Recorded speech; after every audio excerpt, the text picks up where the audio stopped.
Hi, I'm Machiavelli. I've been around esports so long they call me the Myth, and I'm welcoming you to Thorin's YouTube channel. One of the problems with talking to people in interviews who were from the old Quakes when it was Quake Champions is, in a way, like there's even some famous quote, I forget the exact wording, but it's something along the lines of like, you should never try and convince someone of something that like his salary demands. You like think the opposite of it. It's like a famous quote. People know the gist of what I mean. So obviously the problem with doing interviews about Quake Champions while people were playing it is everyone wants to believe it's going to be awesome and that the scene's just as good and it's the old Quakes weren't better. No one wants to go, yeah, you're right, Thorin, it actually sucks, didn't it? Let's go back to Quake 3 or whatever. So now that you don't play it anymore, I can ask this question, though, which is, unfortunately, I have to say, I did watch all of the early Quake Champions, but it took me actually quite a while till I sort of got it, since it clicked in. For me, it actually was like the most different from Quake I've ever seen. In fact, when I first saw it, I was really worried. I thought like, if they cynically looked at other esports games and thought like, kids just want, it's like some fucking one of those joke like skits in a boardroom of some guy with a thing. What are kids playing now? Some with all fucking agent classes. Bring those into Quake. It sounds like that because you look at it, it's a weird mishmash of all the styles. Even at the beginning, it had that really weird scoring format where it wasn't even the Quake duel. It was like rounds. Yeah. And I remember just thinking, what is this? Right? When the game first came along, did you have a similar response? Were you able to just, are you someone who can adapt to new things in this way? Was it not jarring a bit?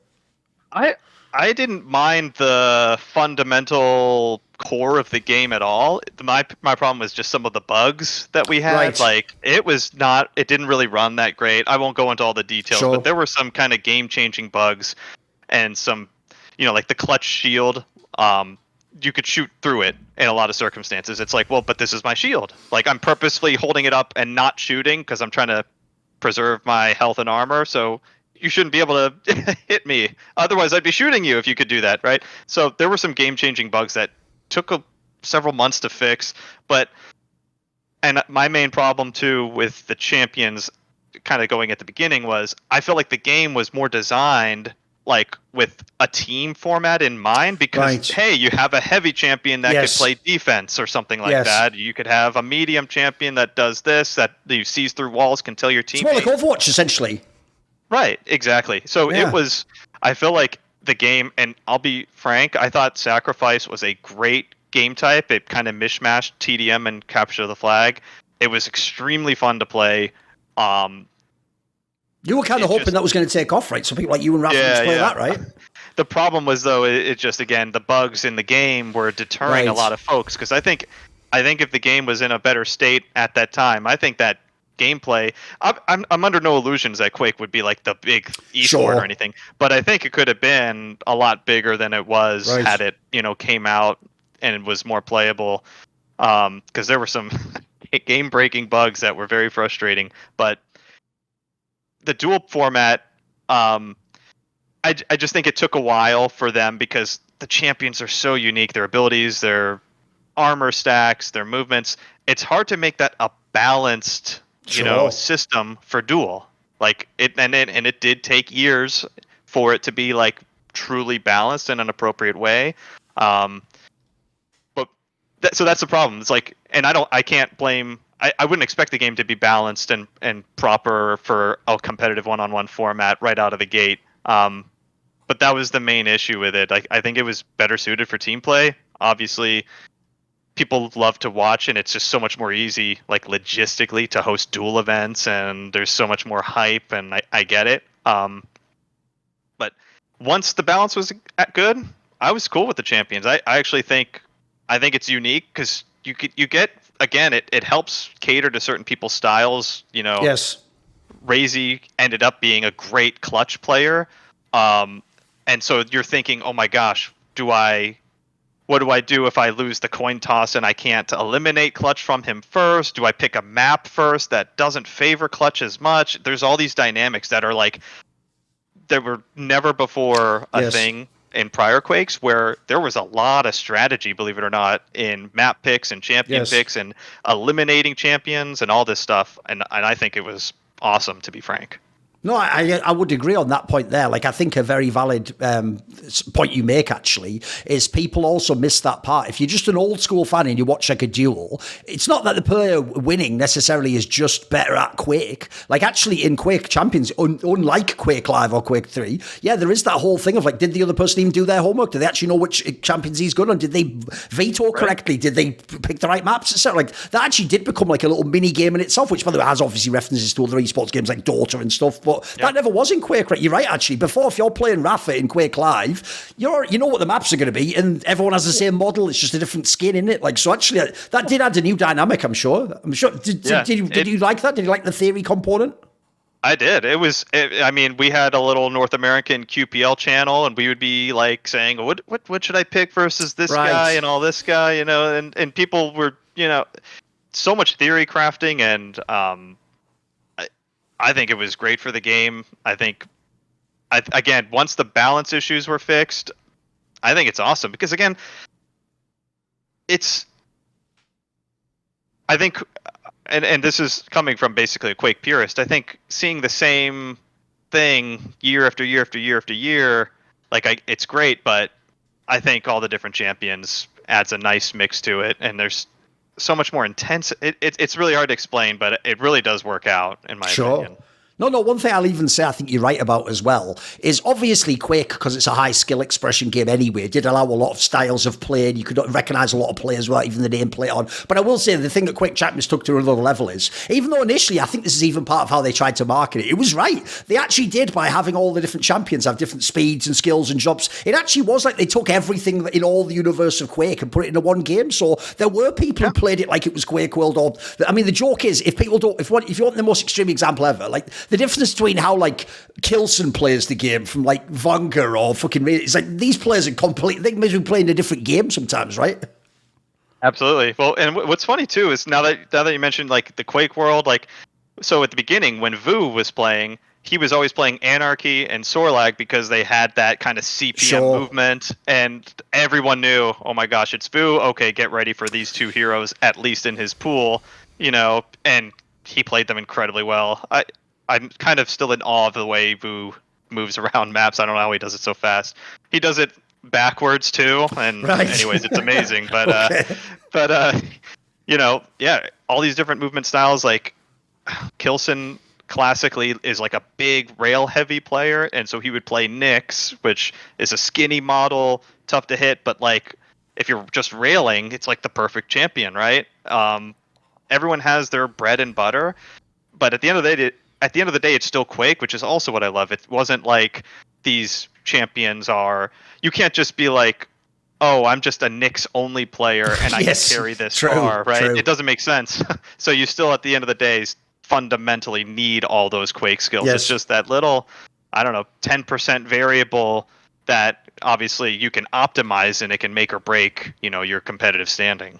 What did you think then, like I said, about the original scoring format, though? Because that original format, look, I can see why they did it, actually. I'm not as much of a hater as I was originally. Like, when I actually consider the champion component and sort of the drafting element, that part makes sense for that format. I will say, though, I am a hater. Like, when they just went back to normal time limit duels, I was way happier. Like, what did you think? Because here's the thing. Like, I can see how it's a different style of game, because it's a little bit more like, it's actually a bit more like Counter-Strike. You have to be super careful with what engagement you take and what fight. Whereas, like, I'm used to duel where it's more like, you know, if you're some player like a Cypher, it doesn't matter what the score is in the first 3 minutes. You can get back into it at any point if you get a little roll going. How did you feel about the original scoring format? Were you a fan?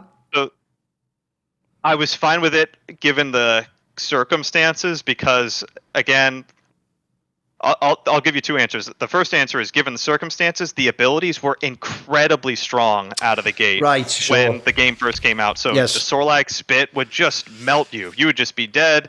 When BJ came out, you could shoot rocket like boom, boom, boom, boom, boom, boom. Like you could shoot 8 rockets in 3 seconds, right? So it was almost like the map control element didn't play as big of a role. So it was kind of like you're setting yourself up for like an all-in on a frag. Yes. Which, if you're doing that, the round format made more sense. Because if you're going to go 10 minutes and someone's just going boom, boom, boom, boom, boom, boom, boom, it just looks stupid, right? If you're doing like a BJ rocket sequence. But once they nerfed the hell out of those abilities, I think the 10-minute time limit does make more sense. There's a natural flow, and I think fundamentally the time limit format is just better because 10 minutes is also not like an exorbitant amount of time either. So it's still, but it's still good for like give and take, give and take. Sometimes you can do a sacrificial death. Maybe you only have like 100 health, but if you all in on this heavy armor and die on it, you'll leave your opponent who had tons of control left with just 30 health. And now you respawn and you kind of have a small advantage, at least in some sense. That element wouldn't even exist in the round formats because you could only afford a couple deaths before there you go, it's the end of the whole round. But given the overpoweredness of those abilities at the time, I think round duels were fine. Once they got nerfed and the game was more appropriate, I think time limit is the way to go. Right, obviously in Quake Champions, on the one hand, it did have a big circuit because there was the Pro League and there was all like the regular matches and the qualification system. But at the same time, it was still like old Quake where you want to win you want to win the QuakeCons and the big one, the Dreamhack, etc. Right? And my question to you would be this. Were you someone during Quake Champions, did you actually consider it like I'm a full-time Quake player the whole year? Did you try to space it out and you'd have times where you'd go a bit easier and lighter and then you'd bundle up and try and go harder? What was it like?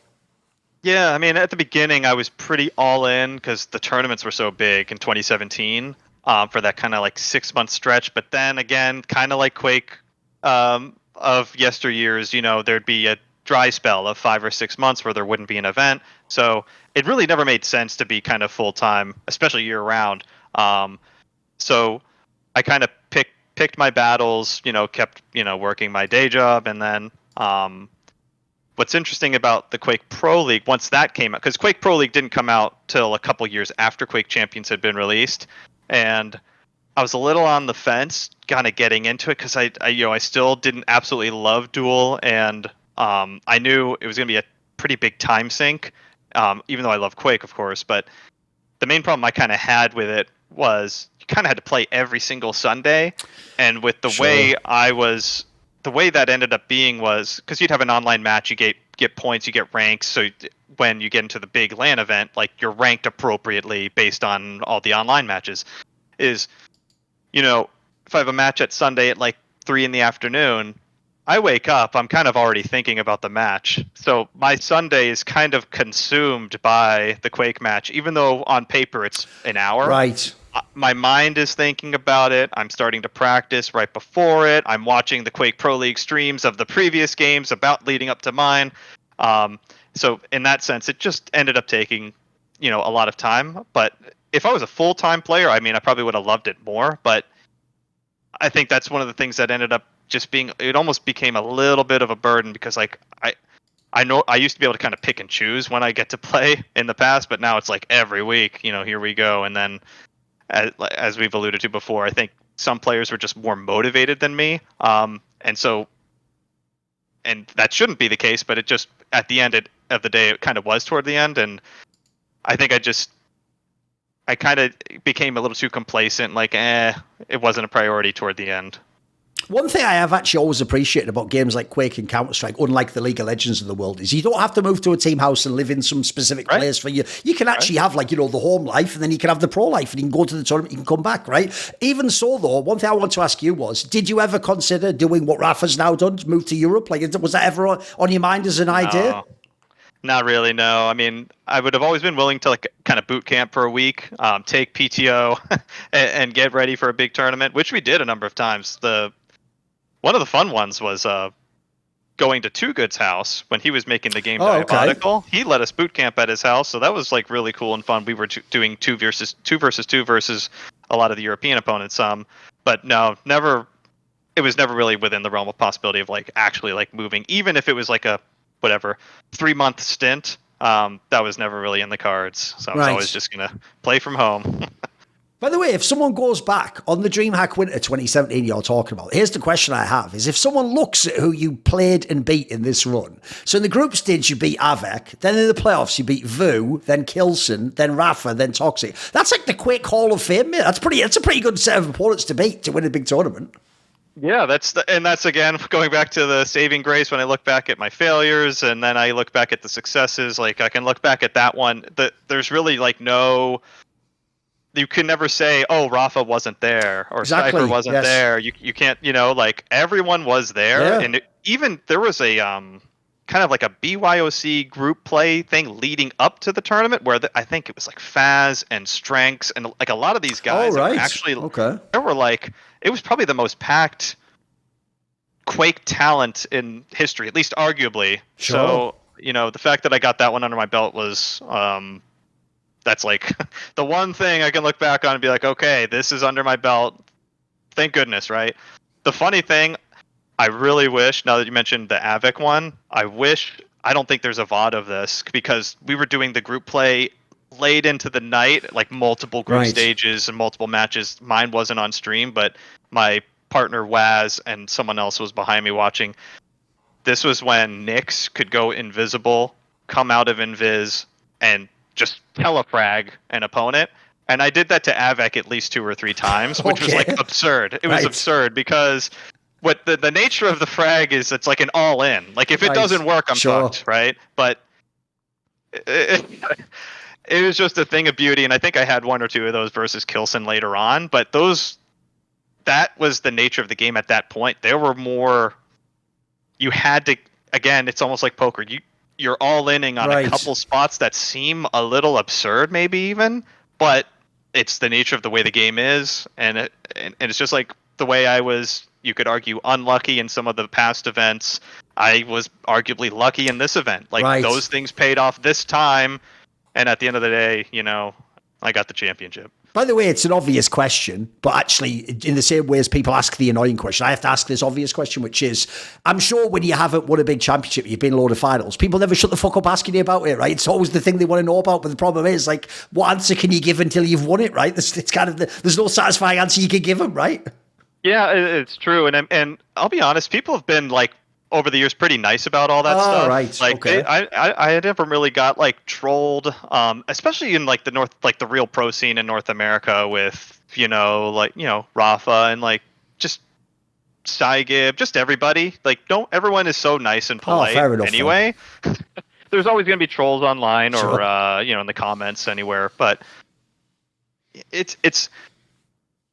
again, people don't. It's like, what would I do?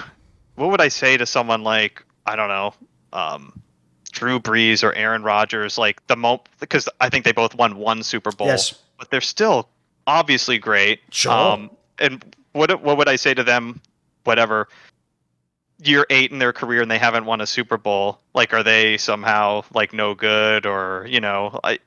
Obviously those are team games, but there's tons of great players in all sports and esports that, you know, just didn't do it for whatever reason. Either they're going up against GOATs or they're just not as good and they're just legitimately second or third best. And like, that's part of life. Maybe you're not the GOAT, right? So, but yeah, like people have been pretty nice about all that stuff. But again, now that we're so far removed, it's 2024. Like the DreamHack Championship was 2017. That's a long time ago at this point, right? So, I got 2 that you could say are real accomplishments in terms of dual championships under my belt, and like I'd say 4 second places, you know. So it is what it is, you know. But again, since I got those 2, those are my saving graces. What I want to ask you is this: after that time period, if people look at the time frame of when you were like peaking with all these results, obviously the sad one that got away was the QuakeCon one against clawz. Like, this is one where that would have been perfect time to win, right? Yeah, but that one, interestingly, was like a side tournament. It was just like a best of 1 the whole way through. It wasn't the main event, but it still would have been nice, obviously. Cool, yeah, of course. Absolutely. Because it, you know, at the end of the day, it kind of counts, I guess, as a QuakeCon title, like, except to maybe like the purists that know where an asterisk goes, but 90% of the people probably don't know where that asterisk goes. But yeah, and that was like a goofy one too, because like this was when the scene was all 2v2. Nobody was dueling really, and like it's before QPL, like you say, yeah. Yeah, like, so I didn't even know what champions to really pick other than what I'm personally comfortable with. It wasn't like everyone had this routine and everyone. Yeah, this was pre QPL and 2v2 was the circuit.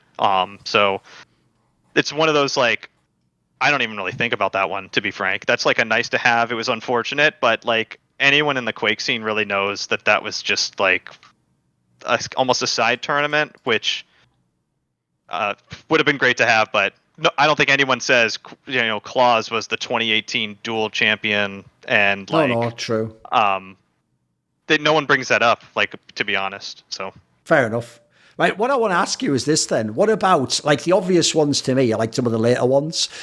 Your problem again is you're never losing to bombs. I notice in these tournaments, like it's very rare that like a low ranked player beats you. So let me ask you about some of them, like sort of neo Quake stars. What about RAISY then? Like this is the guy where the joke is he himself has that question a million times. Why didn't you win ever? But I always tell people like, yeah, but if that's, I think you nailed it with what you said earlier. The problem is the eye test on that guy is so bonkers. It's like I even told him like, even though this sucks to hear, the problem you had, mate, is maybe you were the best player in the world every day except the final of QuakeCon or something. Like it felt like that. What did you think playing this guy? He seemed super talented to me, mate.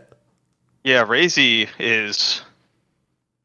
he's almost like a machine. Like I think of him as like the Terminator or something in Quake. Like he's just sometimes like, and I mean he all his games versus Rapha, because he had a lot of close ones. Finals versus something. Yeah, I mean they went to the 7th map, and a lot of them were super close. Like Rapha wins by 1, RAISY wins by 2, vice. Like I don't remember all the details. I just remember super close, and he can play every champion at an incredibly high level. He has incredible aim. He's got this element where he's like sneaky, and he can like legitimately surprise you and just throw you off your game. I think the thing about Rapha though is he's just always in the right spot, and RAISY did incredibly well versus him. He just fell short by like 1 or 2%, being the lesser of the two players in the event. I think again, he could have easily won at least 1 or 2 of those versus Rapha. It's where the chips fell. But when you're watching it in real time, and if you watch the VOD, you're not thinking, oh, he just can't do this. He's like choking, or he's not capable. Like he is bringing it. Like there's a couple of times I thought he was going to win these matches, mate. Yeah, there's a few. But it's also that is the this is Rapha. Like he just always comes back to me. He's also amazing at that too. True, too fair. Yeah. There's just Rapha pulls some things out of his ass like that don't make sense. Sometimes like and this is rare. He doesn't do this often, but there'll just be these moments where he does something that he really shouldn't do, but it works. Like he comes off a spawn with like shotgun and just plows in and does like massive damage that like no one's expecting, and it didn't really make sense. But because he did all this damage, now he's opened. The floodgates have been opened. Now he can just do his thing. But yeah, like I can't really speak highly enough of RAISY though. Like he didn't really play at a high level in any of the previous Quakes. Sure. So he came into this game and is inarguably one of the best to ever do it in Quake Champions. I think it's between him and Kilson for 2nd or 3rd in Quake Champions history. Rapha's got to be number 1, but he brought it, and so you can't really ask for much more. Like 7-game series, and I think he really beat Rapha bad a couple maps. Like he really brought it to him. It just didn't work out.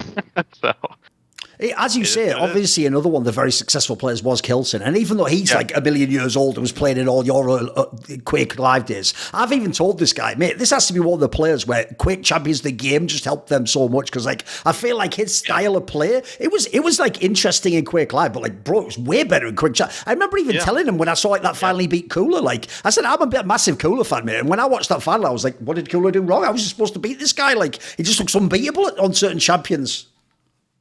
Yeah, Kilson really elevated his game coming from QuakeLive to Quake Champions. I think QuakeLive, here's the thing again, people don't, maybe on the outside looking in, don't realize, so the timing of the items element was so much more important in QuakeLive, and it was a little more complicated. So the red armor was 25 seconds, the mega health was 35 seconds, so it basically, you couldn't just, and in Quake Champions, it's 30 seconds for each. So in Quake Champions, you end up like kind of always knowing, okay, if no one has full control, I can always fall back to one of the 2 items, and as long as I'm very aware of where my opponent is, like I'm gonna be kind of okay from a map control perspective, and then it just ends up being like who can kind of hit harder, who can execute their abilities better, and Kilson's always had great aim. In QuakeLive, I think there's just so much more, almost like a Pac-Man style of running the map, Yes.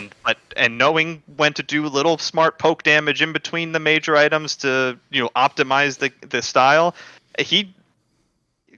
We really don't need to do that nearly as much in Quake Champions. I actually think that helps him in Quake Champions. But credit to him for kind of mastering this game, and he's also brought it to rapha, like in their matches. Like it's not like one of those things where rapha's far and away the best. He kind of is when you look at the resume, but when you look at the actual matches, like take the names off the scoreboard, these guys are going at it, and you can't tell who's better, right? Until you get that end result, you see, oh, this is the person that ended up winning. But when you're watching in real time, you can tell these two were like basically on par with each other.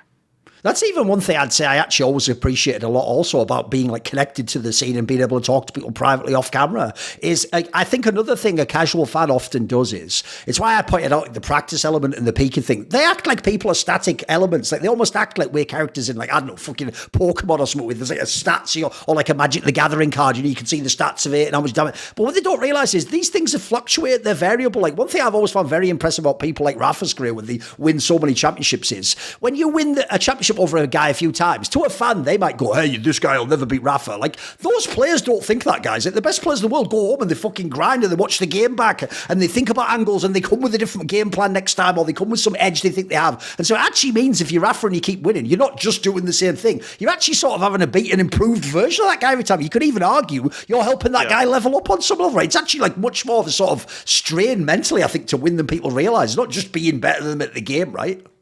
Yeah, and just what's unique too, I'm just thinking about like rapha. Another thing people don't realize over the years, like, I think rapha got better and better and better, literally. Oh, his skills definitely did, yeah. I'm talking up to like last year, like just like QuakeCon 2023, and there were some other events. Like that was literally like peak rapha, like all time. And on paper, he should be at the end of his career with being like sure. I think he was like 34 at the time, but he's gotten better and better and better because he used to kind of be a little weaker on like the raw aim, like lightning gun and rail aims kind of side of things, and he'd kind of need to just slowly, methodically kind of like chip you away and maybe find a weak spot and take advantage like one time out of those 10 minutes, and then he'd get you. But now he can just kind of play every single style. He can slow it down, he can speed it up, he can hit everything. So he's like really upped his game, and that's what, when you were talking about like folks that might lose to him and try to like go back to the drawing board, how do I go back and beat him? He's already kind of like ready to defend himself again, and he's going back to the drawing board. He knows that like anything in the past doesn't matter really. It's all about this next tournament. So it's kind of the motivation and the mindset that I think kind of separates him. I do think there's some folks that, and not to like name any names or anything, but I think some people do feel kind of like defeated, right, a little mentally after that, and they in their head a bit, yeah, they might get depressed and like just think I can't do it, when rapha's lost, I definitely don't think he's felt that. I think he's just gotten more hungry, right? And so can't really speak more highly of him than I already have.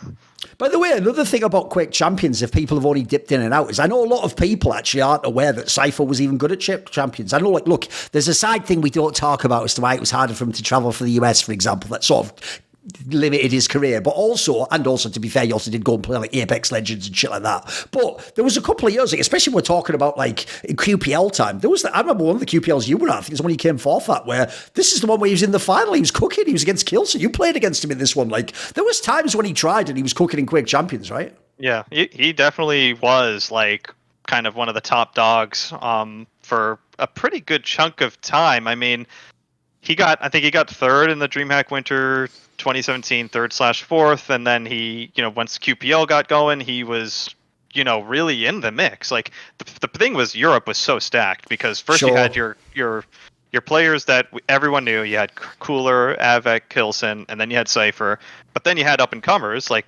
Venger and RAISY. So it was like, oh my gosh, like it's.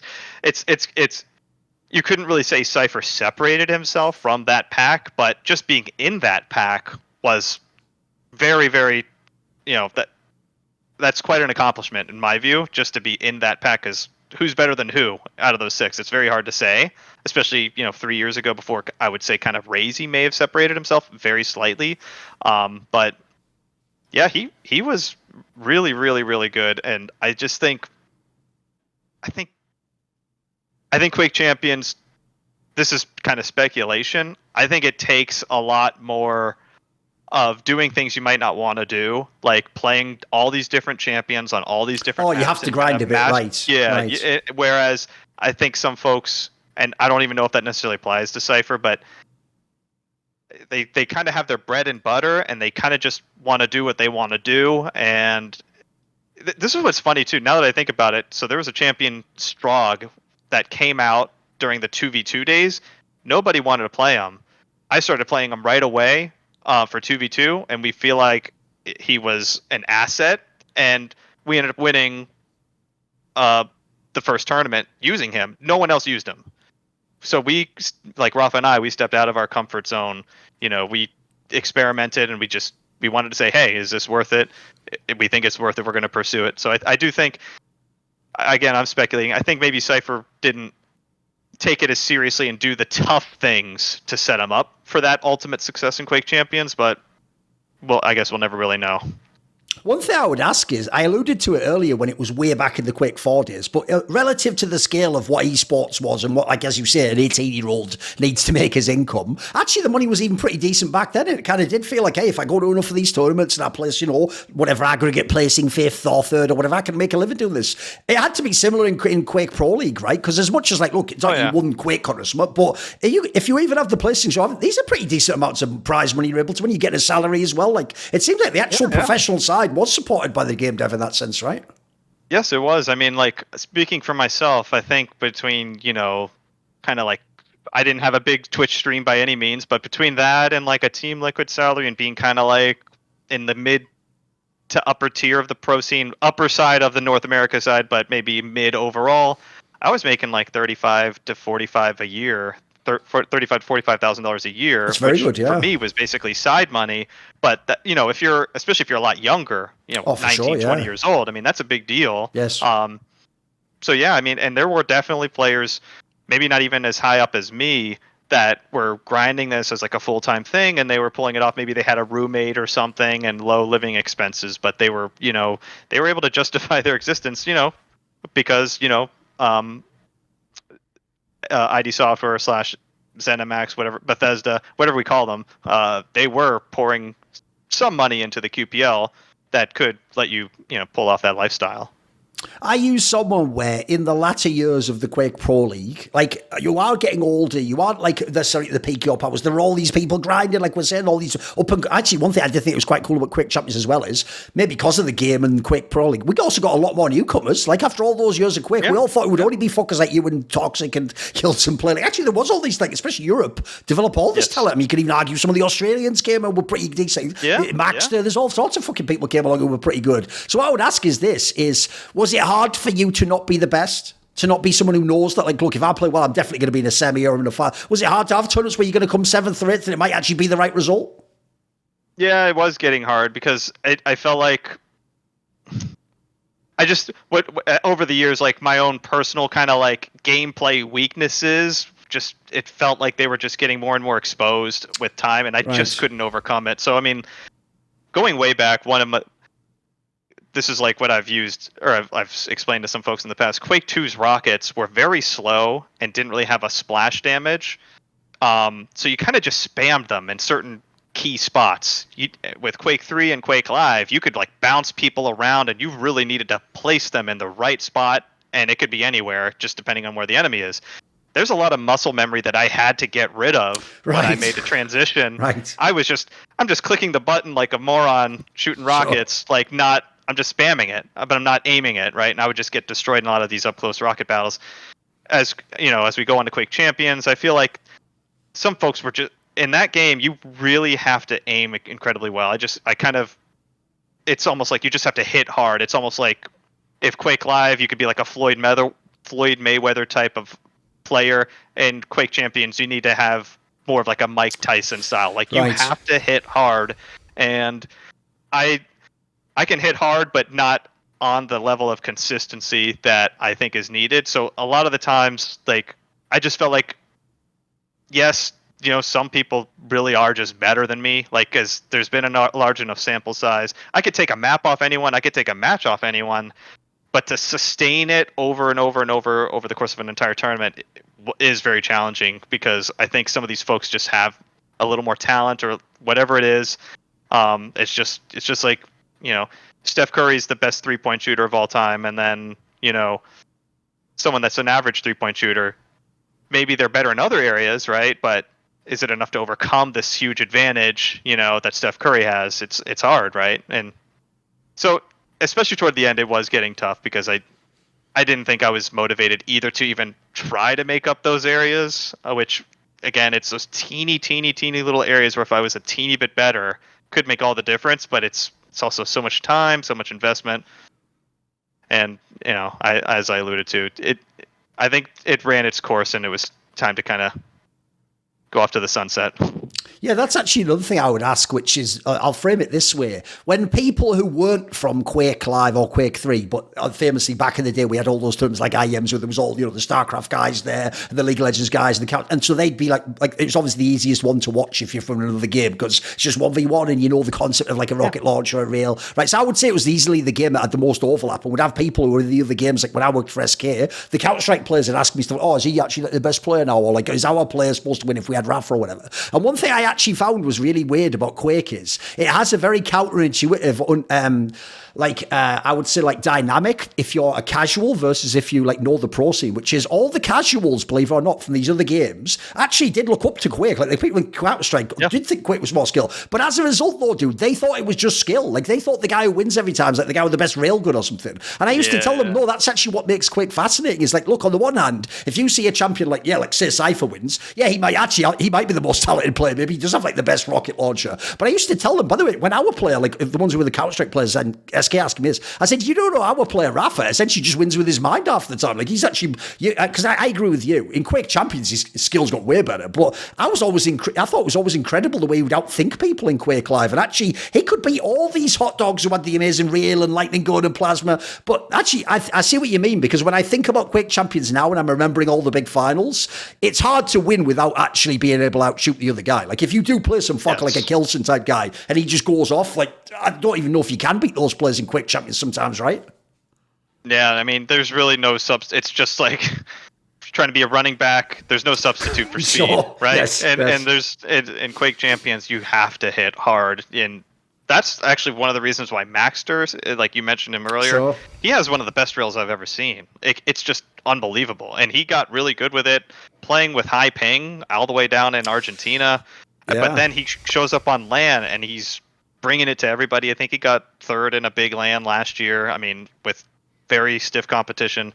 But yeah, like, you really just do have to hit hard. I don't know how else to say it. And it's a huge difference, like you're saying, between QuakeLive and Quake Champions and QuakeLive. Positioning, you could just have the high ground and kind of know timing of items and be okay. In Quake Champions, you're never really safe, and you need to be ready for the unexpected, and you have to hit hard. Is it the case, because if people look at roughly when you've retired, look, you didn't pick the worst time ever. Like, one, Quake has had its heyday. Two, we just had that whole bullshit thing where we didn't even know if there was ever LANs again. We had the whole online period for years. And then three, the joke is now maybe Quake is dead anyway, who knows, right? Like, in a way, you sort of tripped over and picked the right time to do it. Is there a part of you where you always going to have to transition out of the game? If Quake was still, like, if Quake, I'll make it ridiculous. If Quake 4 came out tomorrow and then said, right, well, this time we're really going hard, $10 million for the year, whatever, would you consider coming back? Would you have wanted to play longer? Is this just a nice time to transition out? Where are you at? I think that would be an interesting question. If something like that really happened, maybe I would rethink it, but I'm pretty darn comfortable with my decision. And, like, yes, I think the biggest tournaments are unfortunately behind us rather than in front of us. I think there will be more events. I'm kind of interested. I actually am pretty out of the loop on this year's QuakeCon. I don't know what they're doing. I don't know that they've announced anything official yet. But yeah, I even was letting 04 know, who was working for Bethesda, kind of running the QPL, like, before I made it official. I was like, I want to give you a notice in advance. Like if next season, like it's not like bigger, I don't see how I'm coming back. Which, and I'm not blaming them for not making it bigger, but like it was getting tougher and tougher every year to kind of justify it. And then, so I kind of sat out, the last couple QPLs, and I think it was the right time because the fire in the belly was kind of gone and the prize money is getting less and less. Here we are. Here's the obvious question, though. Even though I can totally understand when you've played for as long as you have, and especially you've played a 1v1 game where it is a grind and you do have to mentally go through that every day. And all, I get all that, right? And usually when people retire, I've noticed this is what happens to DaHanG. At the end, because you've just seen all the reasons you want to retire and all the negatives, it's easy to retire initially. But obviously the problem is this. If in the future there are big tournaments or Quake's ever a thing again, do you ever wonder, will I have that FOMO? Will I have that fear of like, fuck, I could be doing that. Like, I used to beat this guy. Like, do you ever wonder, like, will you get that itch again? I really don't think so. I mean, like, I feel like that chapter of my life is kind of past. The only thing are you good at putting things to bed like that? Are you good at not trying to ruminate too much? The one thing that fills the void a little bit is poker. Right. So I do play poker live quite a bit. You need something to get the blood flowing, right? Sure. Like there's nothing that's going to ever really satisfy that itch the way competing in Quake did, especially at a big LAN event. I can imagine it's probably even like a bigger deal to like, a pro NBA player that had won a championship or something like that. That's analogous to me on a much smaller scale, but like there's still, you gotta, you also want to look forward to things in life. So it was like looking forward to those big events was just so like looking forward to an event was half the battle, like or half the fun than actually competing. Because you're like building towards something. There's something on the horizon. So, poker in some sense has kind of like, it gets the blood flowing at least, but you got to have something. Like for me, I need something that gets the blood flowing. I don't know how people kind of do it, especially, I don't want to say it's like a male thing, but like I don't know how males in their 40s and 50s just go to work, come home, and watch the TV, and like that's it. They're not. There's nothing that you got to drive towards something. It might not even need to be competitive. You got to drive towards something. You got to try to achieve something, whether it's making your business better or even doing home improvement. It could be anything, but you got to be driving towards something is the way I see it. So, but I don't think anything's gonna ever fill that void the way it did, but I also don't think I don't think it's gonna be. It would be easy enough to even come back at this point because I'm pretty far removed, and there's probably not gonna be a big event, So it's like, do I want to show up and kind of be a shell of myself? Probably not. So I think it's something we all have to deal with. All of us kind of competitors at this point. Right, this is a weird question, but it's a fun one. Have you ever had a dream about like competing in Quake? Like, have you ever had a dream like that you win QuakeCon or something weird like that happen? I have. I don't really remember. I've had a bunch of those, but I don't really remember. There's none that stick out. There's been weird ones, as you could imagine. Like, dreams don't make sense a lot of the time. Sure. And I'm trying to, it's almost like I had one like last year, but I don't remember the details, but I'm like getting ready for like a QuakeLive tournament, even though that was even though it's years ago, right? It's not like it's Quake Champions. It's just, but yeah, the short answer is I've definitely had dreams about it. It's not too often, and they often don't make any sense. But it does involve a LAN. It's not like I'm dreaming about practicing. I'm dreaming about being at a big tournament and just goofy things are happening. Sure. So.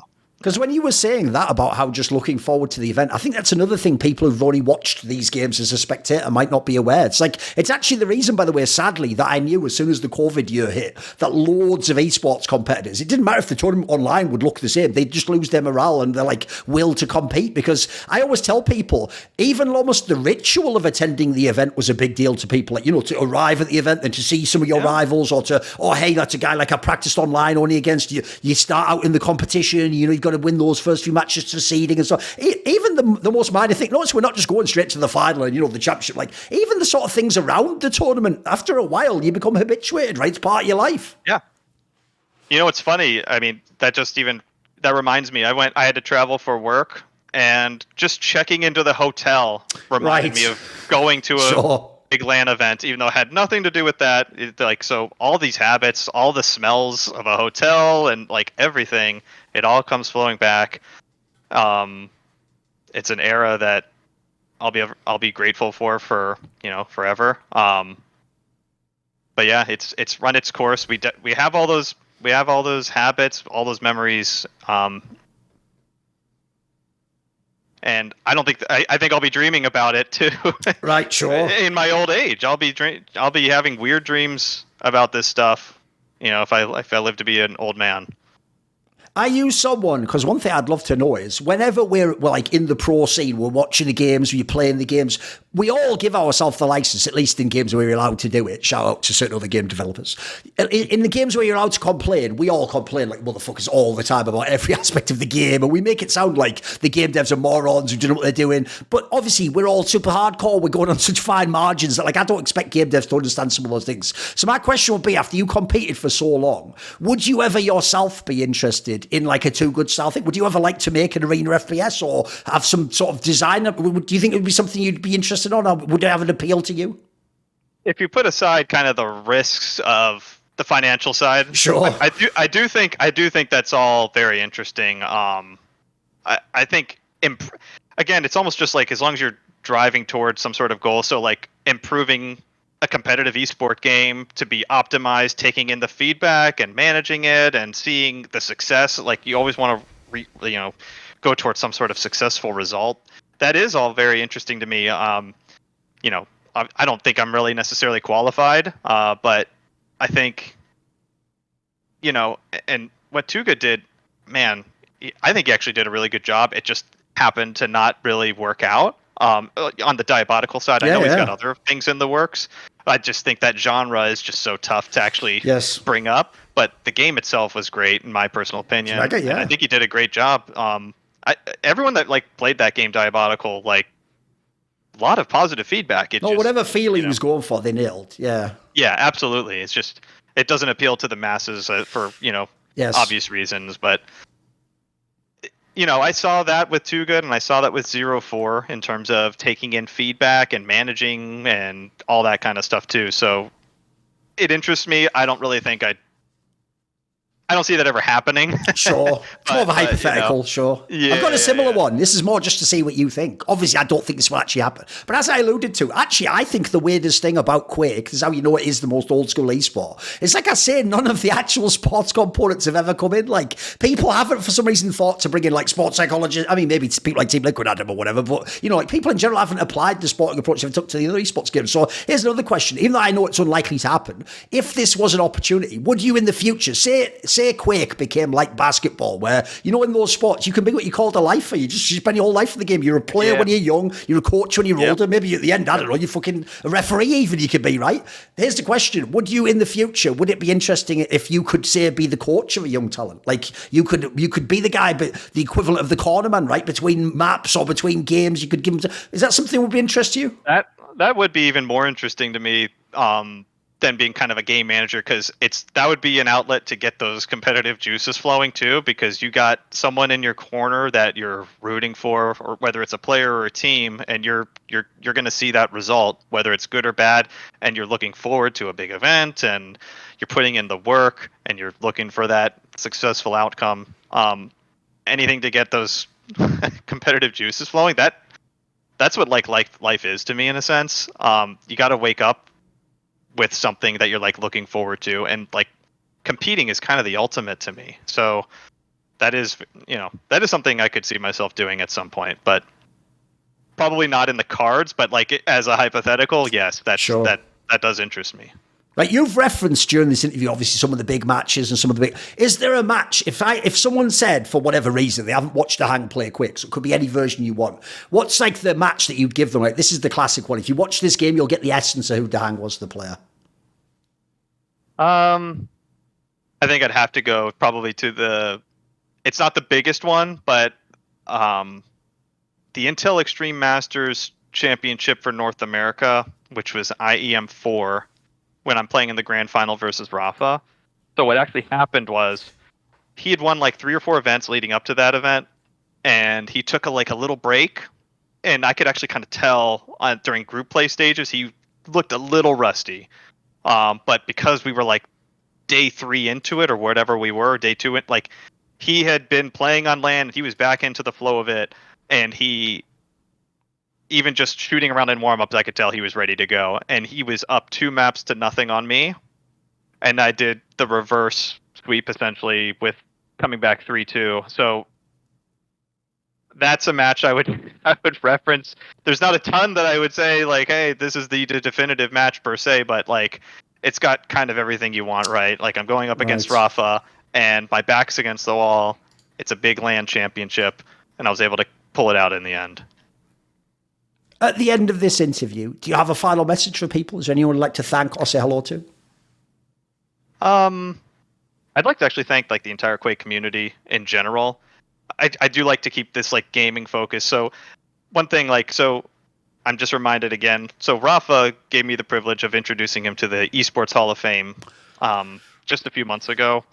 And kind of in his speech, he kind of said and I think this is from the heart and he's sincere, that he sees this award that he was receiving as a like a Quake award. And he's representing everybody in Quake. Cooler, myself, Cypher, Avec, and all that. So, and I think the Quake community is like one of the best communities there is. Everyone is just so nice. Everyone's so professional. One of the things too that doesn't get mentioned enough is basically there's no cheating at the highest levels of Quake. Yeah. Because it's so incredibly obvious if you were doing it, and you'd be exposed so fast. And this goes back 15 plus years. Like, you could ask Quake players like Rapha, Cooler, they'll tell you like it doesn't really exist. So I think that's also awesome. But anyways, shout out to the Quake community in general. Like they're basically the core of my like late teen and adult life. Made so many friends over the years. They're awesome. And I'll just leave it at that.